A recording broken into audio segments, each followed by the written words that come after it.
Otros relatos. Historias, personajes, atmósferas y sensaciones. Adéntrate con Elvira Ruiz, Transperformática, en Otros Relatos. Otros Relatos. Otros relatos. Historias, personajes, atmósferas y sensaciones.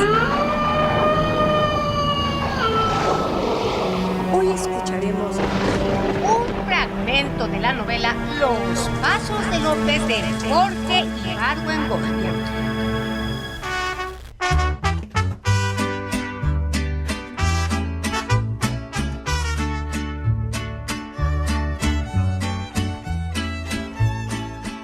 El episodio que sigue es tan conocido que no vale la pena contarlo. Voy a referirme a él brevemente nomás para no perder el hilo del relato y precisar algunos puntos que la leyenda ha borroneado. Es el que empieza con mi cabalgata nocturna y termina con Periñón en la iglesia dando lo que ahora se llama el grito de ajetreo. Dicen que yo tenía tanta prisa por avisar a mis compañeros que la junta de Cañada había sido descubierta, que reventé 5 caballos aquella noche, que me detuve en Muérdago nomás el tiempo que necesité para dar el mensaje y dejar que Ontananza y Aldaco montaran, desenvainaran espadas y gritaran ¡a las armas! Luego viene el abrazo. Un pintor que quiso evocar mi llegada a ajetreo me representó sacando el pie de debajo de un caballo muerto. Al fondo se ve la iglesia. Periñón está en el atrio y va corriendo hacia mí con los brazos abiertos. Dicen que apenas di la noticia, Periñón hizo tocar a rebato, que llegaron los fieles corriendo y que cuando se llenó la iglesia, Periñón subió al púlpito y gritó ¡Viva México! ¡Viva la independencia! ¡Vamos a matar españoles! Y que la gente le hizo coro, que él sacó una espada, que salió de la iglesia y que todos lo seguimos. Es una visión inexacta. Si yo hubiera reventado 5 caballos, hubiera llegado antes o bien mucho después, porque no es un camino en el que se puede cambiar de montura con facilidad. Fui al paso que daba mi yegua. Era noche de luna y yo estaba lleno de miedos. A veces arrendaba para escuchar creyendo oír galopes lejanos. A veces me espantaban las formas de los huizaches. El peor susto me lo dieron unos que iban por el camino buscando un becerro perdido. Miedos vanos, nadie me persiguió aquella noche. Llegué a Muérdago clareando y desayuné con la familia Aldaco. Siguen las horas perdidas que pasamos discutiendo. Ontananza aconsejaba a cautela, dejar pasar el tiempo y esperar más noticias. Aldaco y yo tratábamos de hacerle ver que no teníamos más que 2 caminos. El de levantarnos en arma ese día y el de San Juan de Ulúa. Por fin lo convencimos. Cuando me puse en camino otra vez ya estábamos de acuerdo. Yo iría a ajetreo. Ellos me seguirían al día siguiente con sus escuadrones. Nuestro primer objetivo militar iba a ser la ciudad de Cuébano. A mi llegada a ajetreo no hubo abrazo porque Periñón no estaba. Había ido a visitar amigos que vivían fuera del pueblo. Sus sobrinas me dieron de cenar mientras Cleto buscaba a Periñón. Regresó pasada las 9:30, pero apenas supo lo que había ocurrido en Cañada, no titubeó, llamó a su gente en secreto y la armó. A la cabeza de ellos fuimos a buscar primero al delegado Patino y después a los 4 españoles que vivían en el pueblo. «Dense por presos en nombre de la independencia», les dijo Periñón. No hallábamos dónde encerrarlos. Por fin se nos ocurrió llevarlos a la cárcel. Hubo que soltar a los presos, claro. Entonces oí a Periñón decir su primer discurso revolucionario, así. «Libertad les doy», dijo a los presos, «porque han sido víctimas de un gobierno injusto». «¡Viva el señor cura Periñón!», le gritaron los presos. Lo siguieron lealmente en su aventura. Todos murieron. Cuando la campana tocó a rebato, ya el peligro había pasado. Los españoles estaban presos, los alguaciles desarmados, la ciudad en nuestras manos. Periñón descolgó la imagen de la Virgen venerada que estaba en el cuadrante, arrancó 3 palos del bastidor, amarró el cuadro a una lanza convirtiéndola en estandarte. «Esta será nuestra bandera», dijo, «y con ella venceremos». Cuando la iglesia se llenó, salió el presbiterio y gritó: «¡Viva México! ¡Viva la independencia! ¡Viva la Virgen!». Y el pueblo le contestó: «¡Viva el señor cura Periñón!». El sonar de las campanas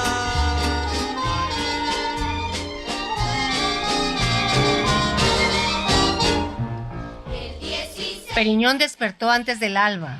Entró en mi cuarto y me dijo: ya empezaron a llegar.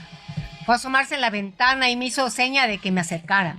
En la luz gris del amanecer vi que en la plaza habían muchos hombres. Unos estaban dormidos en el suelo, envueltos en sus cobijas. Otros estaban en grupos, en cuclillas, tomando las hojas de naranjo que unas mujeres habían ido a venderles. Esfuerza, me dijo Periñón, que hagas de esta gente un ejército. Enséñales lo que tú sabes. Antes de salir la casa, Periñón hizo algo que me extrañó, pero cuya importancia no podía yo comprender entonces. Fue el primer indicio del cambio que había ocurrido en su carácter a consecuencia del grito. Para ir a la plaza, que estaba a 50 pasos, hizo que Cleto le ensillara su caballo blanco. Cabalgó como la primera vez que lo vi, al paso, sin sombrero, dejando colgar el brazo en cuya mano llevaba la vara para espantar a los perros. Arrendó en el centro de la plaza y esperó a que los que estaban dormidos despertaran, a que los que estaban bebiendo hojas pues ya dejaran los jarros, a que todos le rodearan. Cuando el rumor se apagó, Periñón preguntó: ¿qué es lo que buscan aquí? Pasó un rato antes de que un indio serrano contestara por todos: queremos que nos lleves a donde vayas. ¿Y a dónde creen que voy? A donde quieras. Periñón hizo caracolear su caballo antes de decir con mucha solemnidad: con estas palabras que oyen, quedan admitidos como soldados del Ejército Libertador. Los que estaban en la plaza gritaron: ¡viva el señor cura Periñón! Apenas lo recibió en el ejército, se los pasó a Cleto para que hicieran una lista con sus nombres y luego a mí para que les diera instrucción. Convertí la plaza en campo de maniobras y enseñé a los hombres a alinearse, a ponerse en posición de firmes, a dar el flanco derecho y a obedecer la orden de frente, marcha. El primer día eran 100, el segundo 300, el tercero no, casi llegaban a 1000. Tuve que nombrar cabos para delegar funciones. Periñón no descansaba, pasaba el día yendo de un rancho a otro, reclutando gente. Al paso que vamos, le dije, nunca tendremos un ejército en forma. Siempre será un gentío. Me contestó con una frase que iba a decir muchas veces: a nadie podemos negarle que venga con nosotros. Si esa es su voluntad, pues que sea su derecho. Todos los que llegaban eran gente muy pobre. Unos eran peones de hacienda, otros eran de los que viven en las orillas de los pueblos y trabajaban un día de adoberos y al siguiente de aguadores. Otros eran cerreros, gente que vive en el monte haciendo un poco de leña, un poquito de carbón, matando un venado. Raro era el que llegaba con un caballo, más raro el que traía una escopeta. Algunos llevaban machetes u hoces. La mayoría no llevaba nada. Todos tenían tanta hambre, cosa que había de convertirse en una de nuestras mayores preocupaciones. Así una mañana Periñón me despertó con estas palabras: hay que asegurar bastimento para este ejército. Así hice una partida forrajera. Escogí 40 hombres, los que me parecieron más capaces, 20 de caballo, que armé con las lanzas que habíamos hecho con lino, y 20 de a pie, que habían aprendido a usar los mosquetes que estaban debajo del cuadrante. Salimos de ajetreo a buen orden y a mediodía atacamos la hacienda de Teresonas. La operación fue imperfecta, todo salió a destiempo, pero el resultado fue excelente, gracias a que no había nadie defendiendo. Los dueños de Teresonas, que eran españoles, al saber que Periñón había dado el grito, se habían ido a Cuébano muy espantados, llevándose lo que podían, pero dejando intactas las trojes y 52 cabezas de ganado en el corral. 4,000 y pico de arrobas de grano midió Cleto, antes de ponerlos en cántaros y en los carros. Cuando la carga y el ganado estaba listo para ser llevados a ajetreo, formé a mi gente y les dije: estos animales que ven y lo que va dentro de los costales es propiedad del Ejército Libertador. Si agarro a uno de ustedes con un puño de maíz en la mano, lo paso por las armas. ¿Me entienden? «¡Entendemos!», gritó la tropa. Y di la orden de «marchen», y el convoy se puso en movimiento. Yo fui el último en salir del patio de la hacienda. Era una casa que me gustaba. Había en ella una bugambilia, una fuente, techos de madera labrada. No había ningún fuego ardiendo cuando salí. No me di cuenta de lo que pasaba hasta que alcancé a mis hombres. se habían parado en un altillo para ver el incendio. La humadera que se levantó duró 3 días con sus noches y se hizo tan famosa que actualmente la hacienda ya no se llama Teresona, sino La Quemada. Este incidente me puso de mal humor. Lo que pasó al rato me lo puso peor. Empezó con que noté que faltaba uno de mis hombres. Hice que 2 de a caballo fueran a buscarlo en una dirección y yo tomé el rumbo contrario. Al poco cabalgar, oí entre la huizachera una voz que cantaba así: soy la saltaparedes, agárrame a ver si puedes, etc. Espoleé a la yegua. Salí al descubierto y le corté el paso al que se había desbalagado. Iba muy contento, arreando 2 bueyes que llevaba de regreso al rancho de donde había venido. Al verme abrió la boca. «Cantas muy bonito», le dije y le di un cuartazo en la cara. Cuando llegamos a Ajetreo, lo encerré en un cuartito que había en la iglesia de donde Periñón guardaba triques. «Cuando venga el señor cura», le dije antes de cerrar la puerta, «le pides que te confiese, porque mañana te mueres». Estaba decidido a hacer un fusilamiento ejemplar. Pero al llegar a la casa de Periñón encontré que las sobrinas habían hecho horchata y tenido una hamaca entre 2 pilares. Eso me ablandó un poco. Bebí un jarro de horchata, me quité las botas y me recosté. Periñón regresó de los ranchos de buen humor. «Ya sé que encontraste las trojes llenas», me dijo. «La fortuna está con nosotros». «Alguien prendió fuego a la hacienda», le contesté. «Eso también lo sé». Comprendí que no le importaba. «Es una lástima. Una hacienda tan bonita, pero ya ni llorar es bueno. ¿Qué le vamos a hacer? Vamos a consolarnos pensando que al ver el incendio a nadie le quedará duda de que estamos en pie de guerra». Y entonces Periñón se sirvió un jarro de horchata y estaba bebiéndose cuando le dije: «Quiero que confieses a un hombre que está en capilla». Cuando le dije el motivo, no lo podía creer. «Pero, ¿cómo vas a fusilar a un hombre nomás porque nos robó 2 bueyes? Ni siquiera son nuestros». Traté de hacerle ver que el delito no era lo importante, sino la indisciplina. Yo había dado una orden y el hombre me había desobedecido. Yo había prometido la muerte y ahora pues tenía que matarlo. Repetí lo que me había enseñado el coronel Bermejillo. Las órdenes son sagradas. La disciplina con sangre entra. Militar que se dobla es cuerda que se revienta. Periñón me miraba pues con incredulidad. «Estás hablando como un militar pendejo», concluyó. Comprendí que tenía razón. «Si no quieres que lo fusile, perdónalo». «No», dijo él, «perdónalo tú». Tanta autoridad tenía Periñón sobre mí que perdoné al ladrón. Tan agradecido quedó que nos abandonó pocos meses después, llevándose una caballada. A media legua de Ajetreo se alza el cerro de Molcajete, desde cuya cumbre se domina la llanura y el camino que baja de la sierra. Allí pusimos un divisadero con centinelas a todas horas. Periñón les entregó 2 trapos. «Si ven que se acerca una fuerza enemiga, levanten el trapo azul para preparar la defensa. Si ven que se acercan los lanceros de abajo, levanten el rojo para hacer la fiesta». Puso a sus sobrinas a hacer el mole. «Hacen los chiles y muélanlos. Tengan todo preparado para que cuando veamos la señal, ya no más falte meter el guajolote en la olla». Estas disposiciones las tomó el día 16. Un jueves, con la idea de que Ontananza y Aldaco llegarían esa misma tarde, como habían quedado conmigo. Al lunes siguiente no teníamos de ellos aún ni razón ni nuevas. Yo estaba entre impaciente y pues temeroso de que nuestros amigos se hubieran rajado. Periñón, en cambio, les tenía paciencia y confianza. Hay que considerar que pues, son hombres de obligaciones. Antes de emprender ningún movimiento tienen que poner a sus familias a salvo.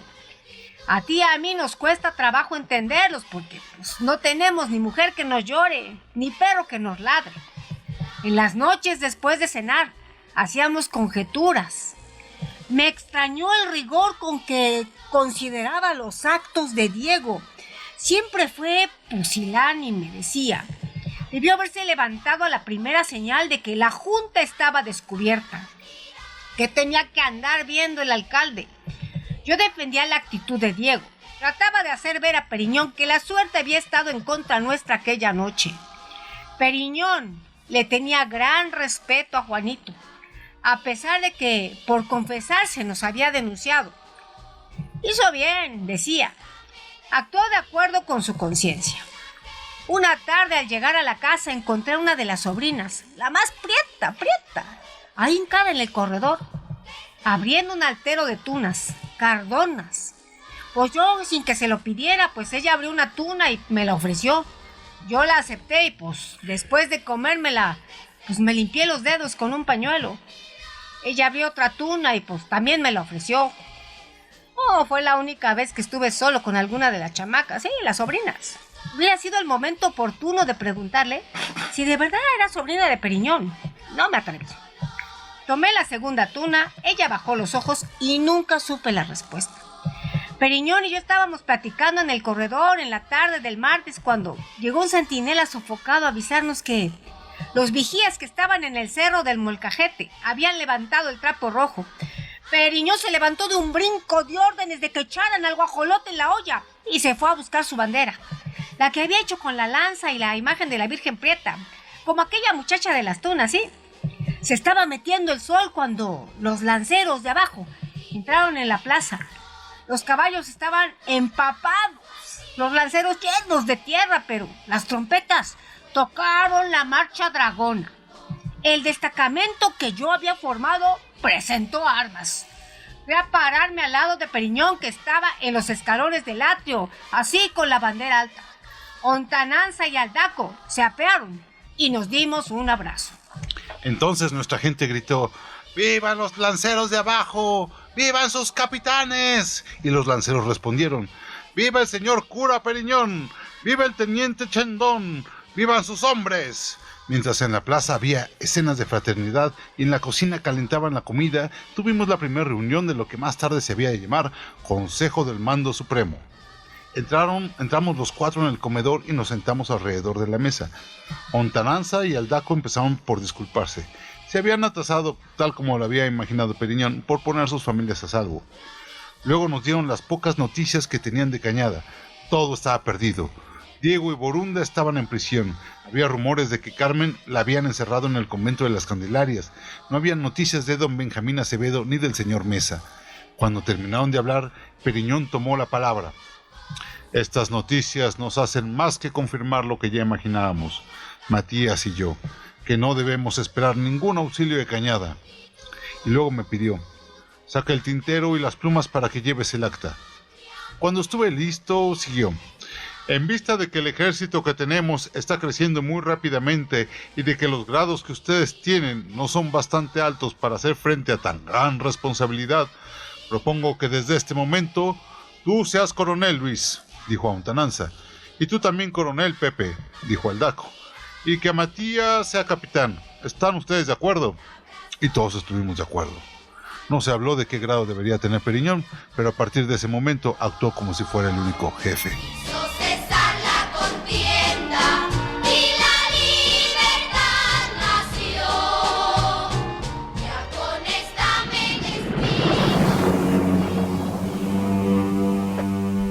Escuchado un fragmento de la novela Los Pasos de Lope de Jorge Ibargüengoitia para Otros Relatos.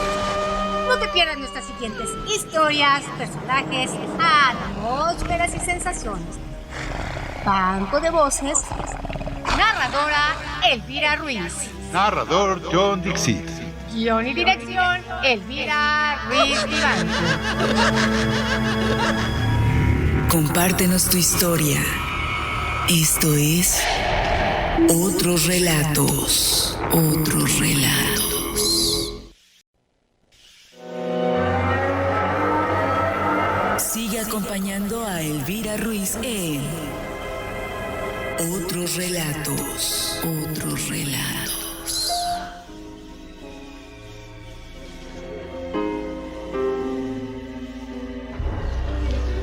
Análisis críticos de Otros Relatos.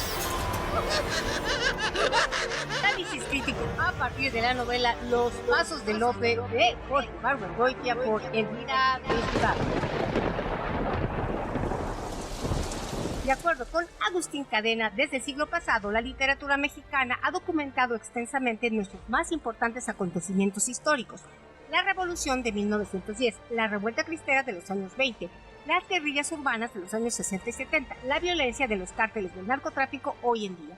Por lo mismo resulta interesante reflexionar sobre el hecho de que la guerra de independencia, larga y sangrienta como lo fue, no tuviera una novelista o un poeta de relevancia que diera cuenta de ella.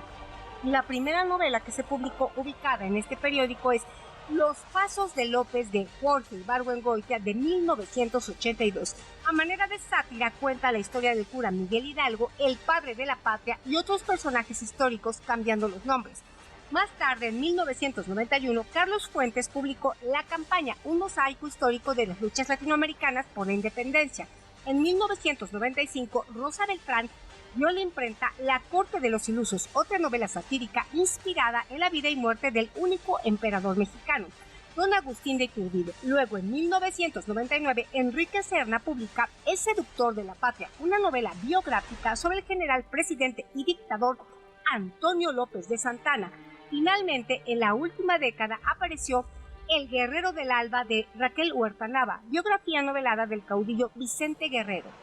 La guerra de 1810 no fue la única en la que México debió luchar por su independencia. De hecho, la intervención francesa de 1862-1867 fue otro momento de encrucijada en la historia de México y dio lugar a una producción literaria todavía más copiosa. De manera similar, otros autores han documentado en ficción y poesía todas las demás ocasiones en las que México ha debido defender su independencia. La historia literaria reciente documenta más o menos extensamente cada uno de los momentos coyunturales de la historia latinoamericana. En efecto, la Revolución Mexicana, la Revuelta de los Cristeros, las guerrillas centroamericanas, las guerras sucias del Cono Sur, la Revolución Cubana, el surgimiento de los cárteles del narcotráfico, todo esto, si se perdieran los libros de historia, podría reconstruirse a partir de su reflejo en un cuerpo más o menos grande de novelas, relatos, poesía, teatro. El escritor reclama su posición privilegiada como testigo de su tiempo y en la función estética de la obra literaria se une, y en algunos casos se subordina, una función testimonial. Viendo esto, llama la atención el que las luchas latinoamericanas por la independencia, tan trascendentes y prolongadas como lo fueron, han dejado un corpus literario tan exiguo. Excepción es la Argentina, que tuvo un Vicente López, un Juan Cruz Varela y sobre todo un Esteban de Luca. Todos poetas, pero en los otros dos grandes polos de la lucha por la emancipación de América, que fueron México y Venezuela, no hay nada que pueda llamarse el poeta o el novelista de la independencia. Tratando de hallar las razones, podría hablarse de la inexistencia de una clase intelectual en estos países, pero este no es el caso. Lo demuestra así la abundancia de escritos políticos que se imprimieron en esa época, tanto en México como en Venezuela. La importancia de esos escritos que circularon profusamente por todo el continente, lo mismo líderes de la lucha independentista, dejaron plasmados en papel sus ideales y sus programas políticos. Tal fue el caso de Simón Bolívar y de Agustín de Iturbide. Estos mismos líderes estuvieron rodeados de hombres y mujeres de luces como Andrés Bello, Andrés Quintana Roo, Leona Vicario, Josefa Ortiz de Domínguez, pero nada de lo que escribieran acerca de las luchas en las que directa o indirectamente tomaron parte es estrictamente hablando, pues, literario.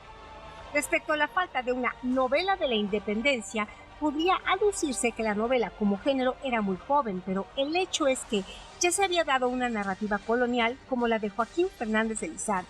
¿Acaso los cambios tomaron por sorpresa a los escritores que tardaron en reaccionar? ¿O es que cualquier producto literario requería el marco de una literatura nacional y las nuevas identidades nacionales apenas se estaban gestando? El hecho es que la reacción de la literatura narrativa a las gestas de independencia latinoamericana fue en todos los casos retrospectiva. En el caso de México, luego de siglo y medio de poemas patrióticos de los cuales ninguno se salvó de caer en las formas ya consabidas, la guerra de independencia comenzó a ser el tema novelable. En este sentido llama la atención el que la primera y mejor obra sobre el periodo provenga de un escritor conocido por su sentido del humor, como si solo el poder reírse de la historia le hubiera dado la posibilidad de manipularla literariamente. Nos referimos, obvio, a la novela Los Pasos de López de Jorge Ibargüengoitia. Publicada en 1982, recrea en forma satírica el inicio de la campaña militar por la independencia, con todos los azares y desatinos que pudo haber tenido un cura sin ninguna experiencia como soldado, que en la novela se llama Periñón, pero a quien poco a poco identificamos como Miguel Hidalgo, el padre de la patria. Siguiendo el ejemplo de Ibargüengoitia, Rosa Beltrán publica en 1995 La corte de los ilusos, novela que reinventa la vida y muerte del único emperador de México, don Agustín de Iturbide. Como en Los Pasos de López, aquí se recurre a un personaje secundario para crear una visión distanciada y burlesca de la historia. El primer capítulo abre con Madame Henriette, la costurera francesa encargada de confeccionar el uniforme de gala que lucirá el emperador el día de su coronación. El desdén de esta mujer por la farsa que se avecina da el tono a la novela. Aunque esta obra de Rosa Beltrán ha tenido mucha menos trascendencia que la de Ibargüengoitia, debido tal vez a que el énfasis se encuentra más en la investigación documental que en el trabajo artístico, abarca una serie más amplia de hechos y personajes históricos, entre los que destacan la célebre Güera Rodríguez, ícono feminista en tanto mujer con afanes de libertad y conocimientos superiores a los de su entorno. Aparecen también el rebelde Fray Servando Teresa de Mier y la princesa Nicolasa, la indecente hermana del emperador que ya sesentona se enamora del joven capitán Antonio López de Santana. Este último personaje, uno de los más controvertidos de la historia nacional, defendido por unos cuantos como patriota visionario y atacado por la mayoría como el primer presidente corrupto de México, general inepto, vendepatrias y déspota, promotor de toda clase de impunidades, se convierte en el protagonista de la novela de Enrique Serna, El seductor de la patria, publicada en 1999. Haciendo gala de gran sutileza psicológica, Serna relata aquí la vida del dictador Santana desde su nacimiento en Jalapa en 1794 hasta su muerte en 1876. Son 82 años especialmente coyunturales, de los cuales surge en gran medida lo que es el México moderno. Ciertamente, Santana vivió de cerca toda la guerra de independencia, luego el intento de reconquista por parte de España, la guerra de Texas que tan mal dirigió, la intervención norteamericana, la guerra de reforma y la ocupación francesa. Habría que mencionar también la novela La campaña de Carlos Fuentes de 1991, aunque entre los círculos hispanistas se le recibió con un entusiasmo discreto, sin bombos ni platillos. La crítica estadounidense la considera una de las obras mayores del autor. La anécdota de la campaña podría resumirse así. Baltasar Bustos, joven intelectual que desea ser abogado, hombre de acción dentro de su pequeño círculo, se compromete ardientemente con las ideas que se extienden por América con la velocidad de una epidemia. Tiene una profunda conciencia del momento de cambio que le ha tocado vivir, así como de la necesidad de adaptar a tierras criollas los conceptos de libertad, igualdad y fraternidad. De a Voltaire, a Diderot, a Rousseau, como muchos de sus contemporáneos, es una especie de Prometeo desencadenado que puede robar el fuego de los dioses en nombre de la humanidad sufriente. Baltasar Bustos es una víctima más de lo que el narrador Manuel Varela llama el vicio de la seducción. En 1810 las ideas seducen los libros, las conductas rebeldes, los sentimientos nacionalistas, la belleza de las mujeres latinoamericanas. Es en una mujer que página a página va adquiriendo una estatura legendaria, Ofelia Salamanca, donde el protagonista cifra todos los sueños que serían la materia espiritual y onírica de la América independiente. En su proceso de crecimiento interior, Bustos empieza codiciando a la dama aristócrata y acaba protegiendo a la mujer caída. El viaje geográfico no es otra cosa que el expediente narrativo de un rito iniciatorio, una historia de crecimiento interior que es al mismo tiempo la de Baltasar Bustos y la de América Latina. La historia empieza en Argentina, la niña de América, la hermana menor de este viejo continente, como la llama uno de los personajes, y concluye en México, en la tierra donde los viejos dioses ya no pueden morir más, donde los abuelos van a sobrevivir por la única razón de que somos muy antiguos. Baltasar Bustos va del día a la noche, de lo claro a lo oscuro, de la ciudad portuaria al campamento más remoto perdido en la sierra. El suyo es también un viaje en busca del devenir, porque el futuro no se alcanza a ver desde el presente. Para entenderlo hay que ir a las fundaciones, como nos da a entender el narrador, Entre las novelas históricas centradas en este periodo, hay que mencionar por último El Guerrero del Alba, de Raquel Huerta Nava, publicada hace apenas unos años, pero resultado de una investigación de casi 20 años. Aquí la autora recrea la vida de Vicente Guerrero, personaje histórico que en muchos aspectos prefiguraría los destinos de Emiliano Zapata y Pancho Villa. Como ellos encabezó con valentía y ferocidad una eficiente lucha de guerrillas, resistió un sinnúmero de adversidades y nunca claudicó ante nadie. Es importante ubicar que en México habría que hablar en plural de las guerras de independencia, que han sido varias y no una sola. Más que cualquier otro país latinoamericano, México ha debido defenderse constantemente de las agresiones de los grandes imperios. Tan solo en sus primeros 50 años de vida como nación independiente, México tuvo 5 guerras internacionales, el intento de reconquista español, las 2 guerras contra los norteamericanos, las otras 2 que se libraron contra las coaliciones europeas. De esta, la más notable fue la ocupación multinacional que tuvo lugar entre 1862 y 1867, cuando, encabezados por el ejército imperial francés de Luis Napoleón, llegaron contingentes militares de Austria-Hungría y todas sus provincias de entonces y de Bélgica. Autores contemporáneos como han comparado esta invasión con la que tiene lugar en Irak por su grado de brutalidad, de manipulación política y de desgaste humano, moral y material por parte de ambos bandos, así como por la resistencia espontánea y poco organizada pero feroz del pueblo invadido. De esta coyuntura dan cuenta varias de las mejores novelas históricas mexicanas, algunas de ellas contemporáneas de los hechos narrados. Aunque no tocan directamente el tema de las guerrillas insurgentes o en cierta forma lo disfrazan, recrean la vida de este periodo 3 obras fundacionales de la narrativa mexicana. Los bandidos de Río Frío, de Manuel Paine. Astucia, el jefe de los hermanos de la Hoja, 1865-66, de Luis Q. Inclán, y El Zarco, de 1869, de Ignacio Manuel Altamirano. De manera mucho más directa, la novelística del siglo XX intentará proporcionar una visión alternativa de ese periodo confuso y generalmente mal comprendido de la historia de México, que fue la ocupación francesa y que pomposamente se recuerda como Segundo Imperio Mexicano. Así, en 1987 es inaugurado en México el auge de novelas históricas que se convertiría en un fenómeno editorial a partir de la década siguiente, y hasta la fecha aparece una obra que se volverá una de las más importantes de nuestra producción contemporánea. Noticias del Imperio, de Fernando del Paso. A partir de 2 líneas argumentales que se van contrapunteando, este autor explora, por un lado, la serie de circunstancias que llevaron a los mexicanos conservadores a promover y luego a apoyar un proyecto de ocupación extranjera. Por otra parte, recrea la locura de la emperatriz Carlota, envolviéndola en una aura romántica y erótica que la convierte en uno de los personajes femeninos inolvidables de la literatura mexicana. 5 años después, en 1992, Paco Ignacio Taibo II publica La lejanía del tesoro, una novela histórica que sigue la ruta de Benito Juárez como presidente en exilio, llevando en una diligencia el tesoro de la República. Y por último aparece El último príncipe del Imperio Mexicano, de C.N. Mayo. La autora, aunque no es mexicana, está casada con un mexicano. Ella vive en México la mitad de cada año y conoce profundamente la historia nacional.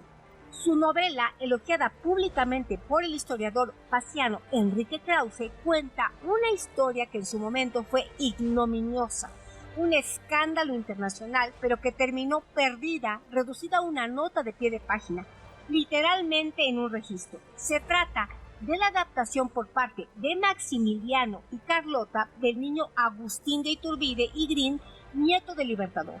Lo que empieza como la anécdota de una adopción que más se pareció a un secuestro, se convierte en una historia internacional de intriga política, guerra y diplomacia que tiene lugar en la Ciudad de México, en Washington, en Inglaterra, en París e incluso hasta en Roma. Ciertamente, la autora incide literariamente en un periodo de enorme complejidad que de hecho pues no podemos considerar tan solo historia mexicana, en tanto es historia transnacional. Era la princesa de Bélgica y prima hermana de la reina Victoria, y tanto el rey Leopoldo de los belgas como la reina Victoria tenían mucho que decir sobre México. Inglaterra tenía muchos negocios importantes en minería y textiles, así que el embajador británico era una figura importante en México, y en cualquier caso, lo que la reina Victoria pensara de todo esto era vital para todos los involucrados. Por supuesto, Estados Unidos estaba tramando cómo sacar a los franceses de México, además de que ahí estaba el asunto de la Confederación y su relación con los sucesos. Ante tal maraña de intereses, es comprensible que el pueblo viera en sus bandidos y guerrilleros a héroes que luchaban por la independencia nacional. La literatura demuestra que la lucha de un pueblo por independizarse no termina cuando éste logra constituirse en Estado internacionalmente reconocido como tal. En México eso fue solo el principio. Después fue necesario sacudirse nuevamente un yugo extranjero. Más tarde, la novela de la Revolución, la de Mariano Azuela, Martín Luis Guzmán, entre otros, hablaría de la lucha de los peones de las haciendas por independizarse de sus opresores. La narrativa indigenista de Rosario Castellanos, Emilio Abreu Gómez, mostrarían las luchas de los indios, y luego en los años 60, 70 y 80, narradores como José Revueltas, Salvador Castañeda y otros recrearían la gesta de las guerrillas urbanas que buscaban la emancipación del proletariado. Verónica Carmona analiza algunos aspectos interesantes de la obra literaria Los Pasos de López. En este otro estudio se enmarca esta novela dentro de las características generales de la novela histórica o ficción histórica, la cual recrea con un estilo humorístico e irónico los acontecimientos primeros de la independencia mexicana y de su protagonista principal, el cura don Miguel Hidalgo y Costillo.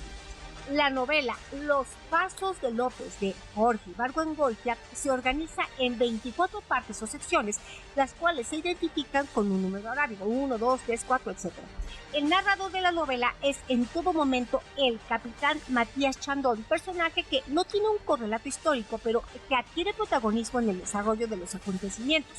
Los otros personajes son Carmelita y Diego Aquino, Josefa Ortiz de Domínguez, la corregidora y Miguel Domínguez, el corregidor, José Aldaco, Juan Aldama, capitán del batallón que intervino en el Grito de Dolores, Luis Ontananza, Luis Allende, capitán de las milicias, capitán Adarviles, representa a dos traidores, Elizondo y Arias, cura Periñón, Miguel Hidalgo y Costilla. El cura Domingo Periñón de la novela se presenta con cualidades muy humanas y tiene numerosas peculiaridades positivas: generoso, solidario, sencillo, amigo de la gente, sensato. La siguiente respuesta de Periñón nos revela una de las características personales sobresalientes de Hidalgo: su rebeldía ante las autoridades. Cortó un racimo de uvas y me dio a probar. Eran agrias. Es que no se presta el clima, dijo. ¿Por qué las siembras entonces? Porque está prohibido cultivarlas. El autor presenta a Periñón con otras características: despilfarrador, amigo de mujeres de mala vida, como las sobrinas, los paseos en la noche a la casa de las meretrices, es deudor, entre otras cosas. En la novela se presenta el acontecimiento histórico camuflado bajo otros nombres y lugares: el grito de Ajetreo por Grito de Ascencio, la Virgen Prieta por la Virgen de Guadalupe, Cañada por Querétaro, Cuébano por Guanajuato, entre otros. Según refiere Periñón, la postergación de los criollos frente a los españoles era el principal motivo del descontento que motivó la revolución.